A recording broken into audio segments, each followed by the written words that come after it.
वाह भाई वाह, कमाल ही हो गया। इस बार का शीतकालीन सत्र मानो बवाल ही हो गया। कोई कुछ कहता है तो कोई कुछ कहता है, कोई किसी को सीधे तौर पर नसीहत दे रहा है तो कोई घुमा फिरा कर, कोई किसी पर इल्जाम लगा रहा है तो कोई किसी को सराह रहा है। लेकिन जो भी हो रहा है, जनता में उन बातों से असमंजस जरूर है और शीतकालीन सत्र सवालों के घेरे में आ गया है कि आखिर ये जनता के हित के लिए सब हो रहा है या फिर राजनीतिक पैठ बनाने के लिए। जो आपका पूरा इंफ्रास्ट्रक्चर आपको धर्मशाला जाएगा, वो भी एक ऐसा हालात पैदा करेगा जहां पर इन्फेक्शन लेने का ज्यादा खतरा है विश्व शिमला के। धर्मशाला में ही होगा, ये बड़ी स्पष्ट बात है। धर्मशाला में ही होगा, ये बड़ी स्पष्ट बात है। लेकिन उनके मेजॉरिटी एमएलए ये कह रहे हैं कि सेशन स्थगित करना चाहिए, ये उनको जानकारी देना जरूरत नहीं है। 18 मार्च तक 6 महीने होंगे, क्योंकि पिछला जो हमारा सेशन है, जो मानसून सत्र था, वो 18 सितंबर को ख़त्म हुआ था। तो 6 महीने जो है वो 18 मार्च तक होंगे, तो तब तक जो है कभी भी हो सकता है। हमने अपना बिल्कुल स्पष्ट नज़रिया उनके समक्ष रखा कि सेशन हर हालत में होना चाहिए। आइए बारी बारी से जानते हैं कि आखिर कौन क्या कह रहा है। मौजूदा सरकार के सीनियर मंत्री साहब जैसे ही बैठक से बाहर आते हैं तो मीडिया से मुखातिब होते हुए कहते हैं कि सत्र को लेकर सबकी सहमति बनी है और अब देखना यह होगा कि सत्र कहां करवाया जाना है, शिमला में या फिर धर्मशाला में। ऑल पार्टी मीटिंग में जो है वो हाउस के नेताओं के रूप में जो है वो आज सम्मिलित हुए और उसमें विचार विमर्श में मत जो है वो ऐसा था कि विधानसभा सत्र हो, लेकिन वेन्यू कहाँ हो, इसका निर्णय सरकार जो है वो सारी परिस्थितियों को देख करके ले। और कहीं ना कहीं अपने शब्दों से हल्की सी राय भी थोप दी कि धर्मशाला में सत्र करने से कोरोना फैलने के ज्यादा चांसेस हो सकते हैं।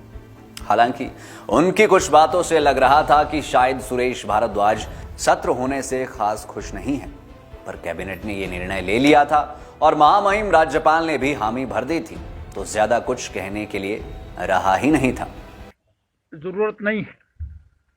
18 मार्च तक 6 महीने होंगे, क्योंकि पिछला जो हमारा सेशन है, जो मानसून सत्र था, वो 18 सितंबर को ख़त्म हुआ था। तो 6 महीने जो है वो 18 मार्च तक होंगे, तो तब तक जो है कभी भी हो सकता है। लेकिन माननीय मुख्यमंत्री जी और मंत्रिमंडल जो है तय करेगा कि इस पर जो है पुनर्विचार हो या यथावत जो है स्थिति रहे। जी हाँ, इसी के साथ साथ सीपीआईएम विधायक राकेश सिंघा का कहना था कि सत्र को लेकर सबकी सहमति बनी है। अब सत्र कहां होगा और कहां नहीं, इसका सरकार फैसला ले। लेकिन सीधे शब्दों में नसीहत भी दे दी कि अगर सत्र धर्मशाला में करवाया जाता है तो वो सरकार की नासमझी होगी। इस पर सरकार को बुद्धिमत्ता से फैसला लेना चाहिए। सत्र होगा और होना भी चाहिए। कैबिनेट अल्टीमेटली क्या डिसीजन लेता है वो कैबिनेट ने तय करना है।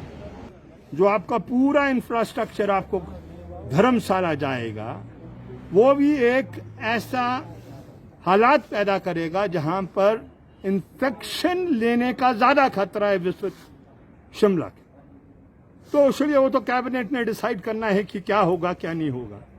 लेकिन समझदारी, वैज्ञानिक दृष्टिकोण से, मेडिकल दृष्टिकोण से यही बनती है कि सत्र का स्तर, ये जो स्थान है, वो धर्मशाला से आप तब्दील कर उसको शिमला लाएं। बाकी जो सरकार ने करना करे। हालांकि जब मुख्यमंत्री जयराम ठाकुर से इस संदर्भ में बात की गई तो उन्होंने दो टुक शब्दों में कहा कि सत्र होगा तो सिर्फ धर्मशाला में, और साथ ही में यह भी कह दिया कि मुकेश अग्निहोत्री और कांग्रेस पहले आपस में विचार विमर्श कर ले कि आखिर सत्र करना है या नहीं। उनका सीधा कहना था कि मुकेश अग्निहोत्री कुछ और कह रहे हैं तो कांग्रेस के अन्य विधायक कुछ और कह रहे हैं।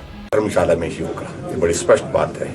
लेकिन ये मैं जरूर कहना चाहता हूं, जैसे मैंने पहले भी कहा कांग्रेस के विधायक दल के नेता की कहना है कि सेशन होना चाहिए। हमने तो सेशन की पहले ही नोटिफिकेशन कर दी है, लेकिन उनके मेजॉरिटी एमएलएस ये कह रहे हैं कि सेशन स्थगित करना चाहिए। ये उनको जानकारी देना।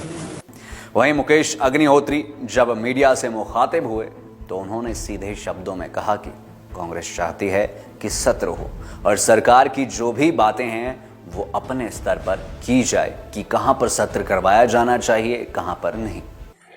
हमने अपना बिल्कुल स्पष्ट नजरिया उनके समक्ष रखा कि सेशन हर हालत में होना चाहिए। इन सब बातों में से ये तो जग जाहिर होता है कि शीतकालीन सत्र के शुरू होने से पहले ही पक्ष और विपक्ष की तलवारें टकराना शुरू हो चुकी है। सर्वदलीय बैठक के बाद भी ये साफ नहीं हो पा रहा है कि आखिर शीतकालीन सत्र की क्या स्थिति है, क्या इसे करवाया जाना है या नहीं, और अगर करवाया जाना है तो कहां। लोगों में असमंजस है और राजनीतिक पार्टियां अपनी अपनी रोटियां सेकने में लगी हुई है। कोई सत्र से बचना चाह रहा है तो कोई सत्र का फायदा उठाना चाह रहा है। इन सब बातों में से ये तो जाहिर हो रहा है कि सत्र जनता के हितों के लिए कम और राजनीतिक मायनों के लिए ज्यादा अहम हो गया है। देखते रहिए लाइव टाइम्स टीवी। मैं हूं मनोज ठाकुर, मेरे साथ senior video journalist Ajay Bhatia ji. Himachal के उभरते डांसर्स को अब प्रदेश में ही मिलेगा मौका। लाइव टाइम्स टीवी पेश कर रहा है हिमाचल डांस चैंपियनशिप। यहाँ आपको मिलेगा अवसर अपनी प्रतिभा दिखाने का और आपको परखेंगे फेमस डांस मास्टर्स। चैंपियनशिप का हिस्सा बनने के लिए आज ही संपर्क करें। हिमाचल प्रदेश की हर बड़ी खबर और लाइव कवरेज जानने के लिए हमें फेसबुक पर लाइक और फॉलो करें। यूट्यूब पर हमें सब्सक्राइब करना मत भूलिएगा और 24 घंटे समाचार के लिए विजिट करें www.livetimes.tv।